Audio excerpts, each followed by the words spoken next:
मधुबन के बाबा, मधुबन के बाबा मुरली वाले, आपका क्या कहना, आपका क्या कहना। ओम शांति। आज 7 अगस्त 2026 के साकार मधुर महावाक्य हैं।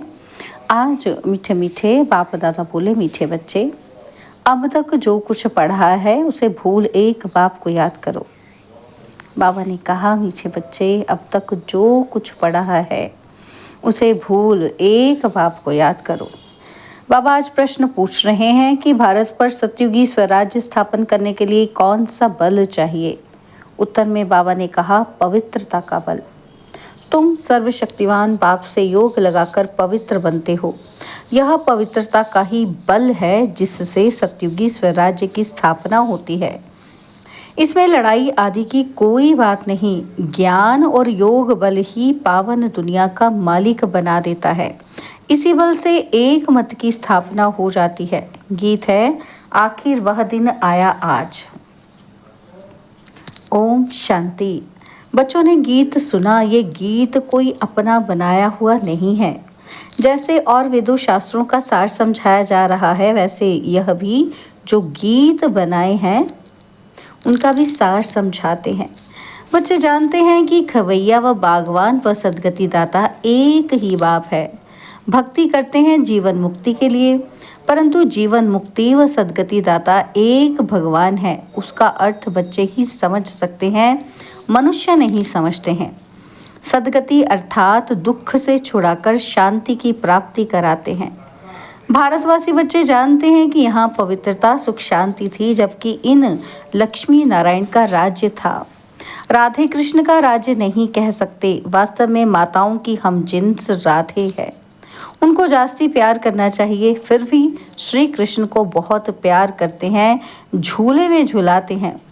श्री कृष्ण की जन्माष्टमी भी मनाते हैं, राधे की जयंती नहीं मनाते हैं। वास्तव में मनाना चाहिए दोनों का। समझ तो कुछ है ही नहीं। उन्हों की जीवन कहानी को तो कोई जानते ही नहीं। बाप आकर अपनी और सबकी जीवन कहानी सुनाते हैं। मनुष्य कहते भी हैं कि शिव परमात्माए नमः, परंतु उनकी जीवन कहानी को नहीं जानते। मनुष्य की जीवन कहानी को हिस्ट्री ज्योग्राफी कहा जाता है।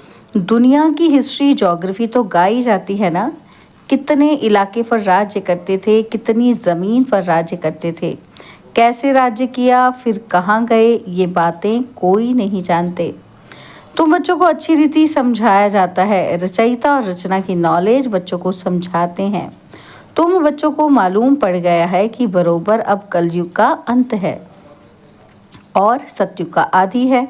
संगम पर ही परमपिता परमात्मा आकर मनुष्य को पतित से पावन देवता बनाते हैं। उत्तम पुरुष व पुरुषोत्तम बनाते हैं, क्योंकि इस समय के मनुष्य उत्तम नहीं हैं, कनिष्ठ हैं। उत्तम, मध्यम, कनिष्ठ सतो रजोतम होते हैं। जो अच्छी तरह ज्ञान सुनेंगे उनको सतोगुणी कहेंगे, और जो थोड़ा सुनेंगे उनको रजोगुणी कहेंगे। जो सुनते ही नहीं उनको तमोगुणी कहेंगे। पढ़ाई में भी ऐसे ही होता है। तुम बच्चों को सतो प्रधान पढ़ाई चाहिए, इसलिए सतो प्रधान लक्ष्मी नारायण बनने का तुमको ज्ञान दिया जाता है। नर से नारायण, नारी से लक्ष्मी बनना है। गीता के लिए भी तुम कहते हो कि ये है सच्ची गीता। तुम लिख भी सकते हो कि ये है सच्ची गीता पाठशाला, अर्थात सत्यनारायण बनने की कथा, अथवा सच्ची अमर कथा, सच्ची तीजरी की कथा। चित्र तो सब तुम्हारे पास हैं, इनमें सारा ज्ञान है। तुम बच्चे अब प्रतिज्ञा करते हो कि हम प्रजापिता ब्रह्मा कुमार कुमारियां भारत को सतो प्रधान स्वर्ग बनाकर छोड़ेंगे। तुमको इत्तला करनी है। गांधी जी भी पावन राज्य चाहते थे तो जरूर, अब पतित राज्य है। ये कोई समझ नहीं सकते कि हम खुद पतित हैं। रावण है 5 विकार। कहते हैं राम राज्य चाहिए तो जरूर आसुरी संप्रदाय ठहरे ना, परंतु ये किसी की बुद्धि में नहीं आता है। कितने बड़े बड़े गुरु लोग भी इतना नहीं समझते हैं। तुम बच्चे इतला करते हो कि हम श्रीमत पर ब्रह्मा द्वारा 5000 वर्ष पहले मुआफिक दैवी राज्य स्थापन करेंगे। यह है पुरुषोत्तम संगम युग, जबकि कनिष्ठ पुरुष से सतोप्रधान पुरुषोत्तम बनते हो। माया पुरुषोत्तम आदि सनातन देवी देवता धर्म ही है। मर्यादा पुरुषोत्तम आदि सनातन देवी देवता धर्म ही है। अब एक ही देवी देवता धर्म की स्थापना होती है, फिर दूसरे धर्म होंगे ही नहीं। तुम बच्चे सिद्ध कर समझाते हो कि सतयुग में एक धर्म एक ही राज्य था। भल त्रेता में सूर्यवंशी से बदल चंद्रवंशी में जाते हैं, परंतु होगी एक ही भाषा। अब तो भारत में अनेक भाषाएं हैं। बच्चे जानते हैं कि हमारे राज्य में एक ही भाषा थी। आजकल तो बहुत कुछ देखते रहेंगे, जैसे मुसाफरी से नज़दीक आते जाते हैं, अपने देश तरफ तो खुश होते हैं कि अब अपने घर आ गए, बस अब जाकर मिलेंगे।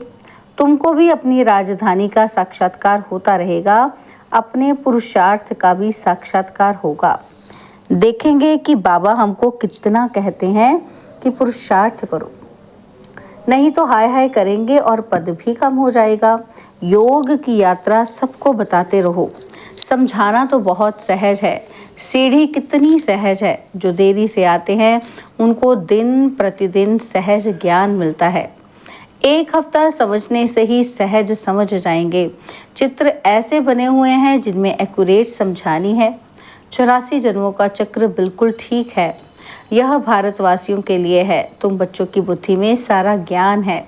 तुम जानते हो कि पतित पावन सदगति दाता शिव बाबा की मत पर हम फिर से सहज राजयोग बल से अपने तन मन धन से भारत को स्वर्ग बनाते हैं।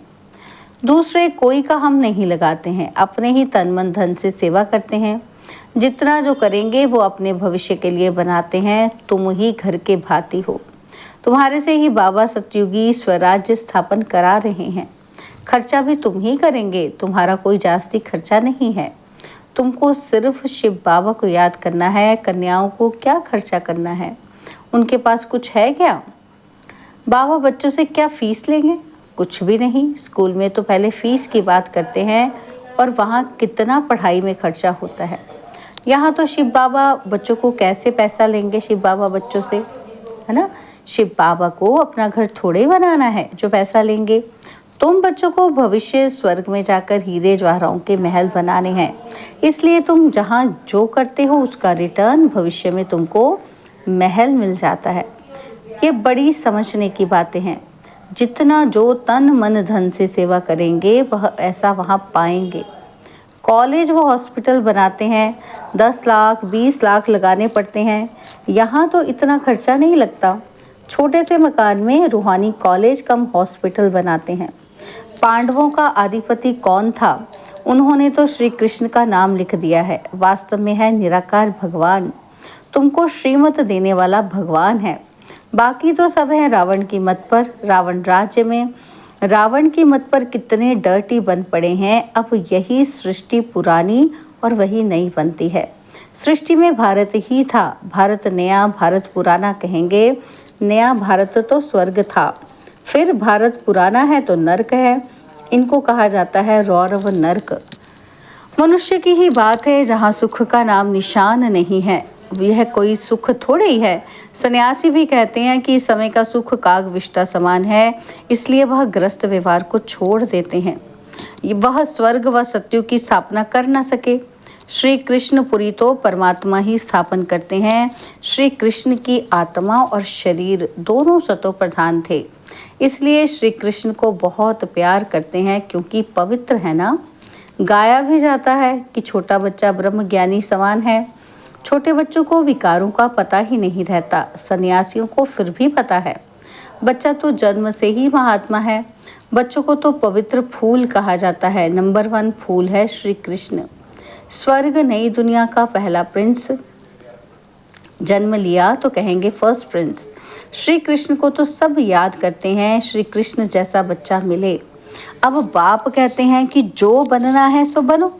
सिर्फ एक कृष्ण थोड़े ही बनता है। प्रिंस ऑफ वेल्स कितने बनते हैं? सेकंड थर्ड होते हैं ना, तो यहाँ भी डिनाइस्टी है। बाप के पिछाड़ी फिर दूसरी गद्दी पर बैठेंगे। जैसे घराने होते हैं वैसे ये घराना है। तुम्हारा कनेक्शन ही क्रिश्चियन से है। श्री कृष्ण और क्रिश्चियन दोनों की एक ही राशि है। लेन देन भी आपस में बहुत चलती है। भारत से वह कितना धन ले गए हैं, अब फिर दे रहे हैं, रिटर्न सर्विस कर रहे हैं। ये यूरोप वासी आपस में लड़कर खत्म हो जाएंगे। इस पर कहानी भी है कि दो बिल्ले लड़े, बीच में माखन बंदर खा गया। ये बात अभी की है। वह आपस में लड़ेंगे और राज्य भाग्य तुमको मिलना है। अब तुम बच्चों को अथाह ज्ञान है, तुम बच्चों की बुद्धि में है कि हम सब ब्रह्मा कुमार कुमारियां हैं। ऐसे नहीं कि हम गुजराती हैं, हम बंगाली हैं, ये है नहीं। ये मतभेद भी निकल जाना चाहिए। हम एक बाप की संतान हैं। ब्रह्मा द्वारा शिव बाबा की श्रीमत पर फिर से हम अपना स्वराज्य स्थापन कर रहे हैं, ज्ञान और योग बल से। योग बल से ही हम पावन बनते हैं। बाप है सर्वशक्तिमान, उनसे बल मिलता है। तुम विश्व की बादशाही लेते हो, लड़ाई आदि इसमें कुछ नहीं करते हो। सारा पवित्रता का बल है। कहते भी हैं कि आकर पतित से पावन बनाओ, तो याद का ही बल है। ऐसे नहीं कि वहाँ उल्टे धंधे में जाकर सब भूल जाएं। यहाँ सम्मुख तो ज्ञान सागर की लहरें देखते रहते हैं। नदियों में तो वो लहरें नहीं होती हैं। सागर की एक लहर कितना नुकसान कर देती है। जब अर्थक्वेक होगी तो सागर भी उथल खाएंगे। सागर को सुखाकर ज़मीन ली है, वह ज़मीन फिर कितने दाम में बेचते हैं। तुम जानते हो ये बॉम्बे ही नहीं रहेगी। आगे ये बॉम्बे थोड़ी थी, छोटा सा एक गावड़ा था। ये माताएं तो भोली हैं, ये इतना पढ़ी लिखी नहीं है। यहाँ तो पढ़ा हुआ सब भूलना है। तुम कुछ नहीं पढ़े हो तो अच्छा है। पढ़े हुए मनुष्य समझने समय कितने प्रश्न करते हैं। यहाँ तो सिर्फ बाप को याद करना है, किसी देहधारी मनुष्य को याद करने की बात नहीं है। महिमा है ही एक बेहद के बाप की। तुम जानते हो कि ऊंचे ते ऊंचा है एक भगवान, फिर सेकंड नंबर में ब्रह्मा, उनसे ऊंचा कोई होता नहीं, इससे बड़ी आसामी कोई नहीं। परंतु चलते देखो कितना साधारण है। कैसे साधारण रीति बच्चों से बैठते हैं, ट्रेन में जाते हैं। कोई क्या जाने कि ये कौन है। भगवान आकर ज्ञान देते हैं, ज़रूर प्रवेश कर ज्ञान देंगे ना। अगर श्री कृष्ण होता तो भीड़ मच जाती और फिर तो पढ़ा भी ना सके, सिर्फ दर्शन करते रहें। यहाँ तो बाप गुप्त साधारण वेश में बैठ बच्चों को पढ़ाते हैं।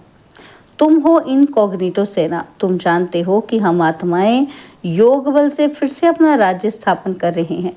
ये पुराना शरीर छोड़ जाए, नया गोरा शरीर धारण करेंगे। अब है आसुरी संप्रदाय, फिर बनेंगे दैवी संप्रदाय।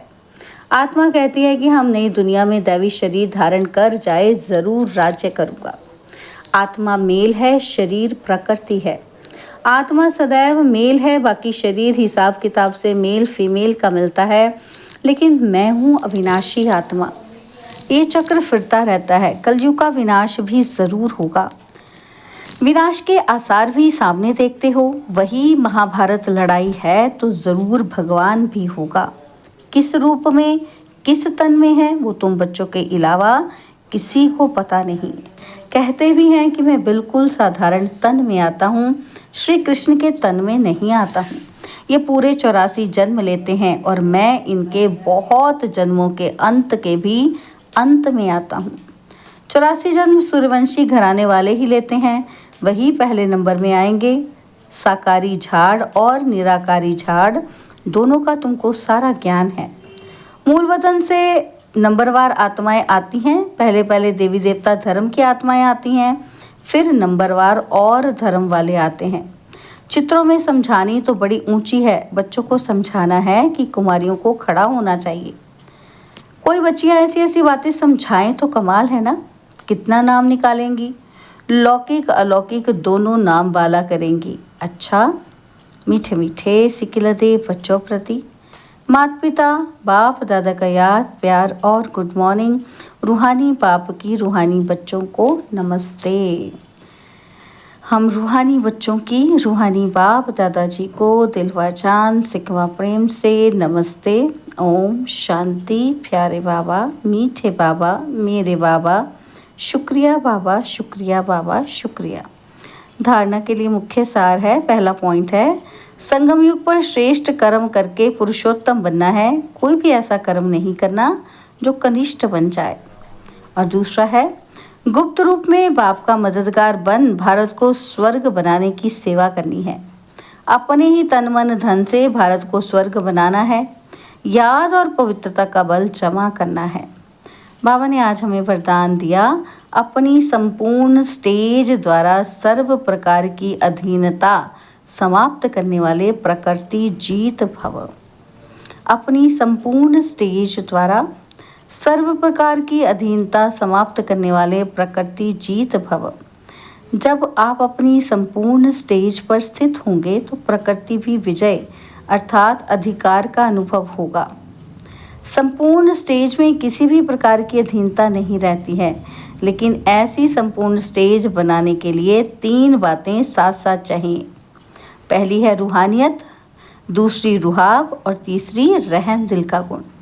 जब ये तीनों बातें प्रत्यक्ष रूप में स्थिति में चेहरे व कर्म में दिखाई दें, तब कहेंगे अधिकारी व प्रकृति जीत आत्मा।